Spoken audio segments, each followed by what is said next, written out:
नमस्कार प्रणाम। हम आपके दोस्त राजीव। आज के हमार भोजपुरी गजल सुनी जा कि बनवास राम के कट गईल, सीता के परीक्षा बाकी बा।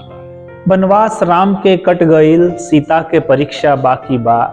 हे अवध के राजा आज बोले, माई के समस्या बाकी बा। जे दुख में तोहरे साथ रहल, जे हर रास्ता पर साथ चलल, ओ पतिव्रता के जंगल में अभियो ले तपस्या बाकी बा।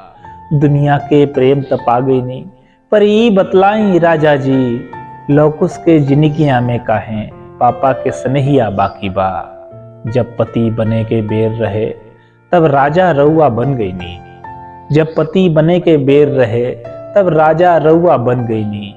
हर जन्म में साथ निभौला के अजुओ ले वादा बाकी बा। सब खुशबा रौरे अइला से, ओहू में सबसे ज्यादा खुश। सब खुशबा रौरे अइला से, ओहू में सबसे ज्यादा खुश। संबूक जीबाणे जेकर रौरे, कोट में केसिया बाकी बा। जगजीत के आपन सगरो सुख, भगवान जी ऐसे हरलन की। जगजीत के आपन सगरो सुख, भगवान जी ऐसे हरलन की। बादेह महल में पर उनके, मनवा में कुटिया बाकी बा। बादेह महल में पर उनके, मनवा में कुटिया बाकी बा।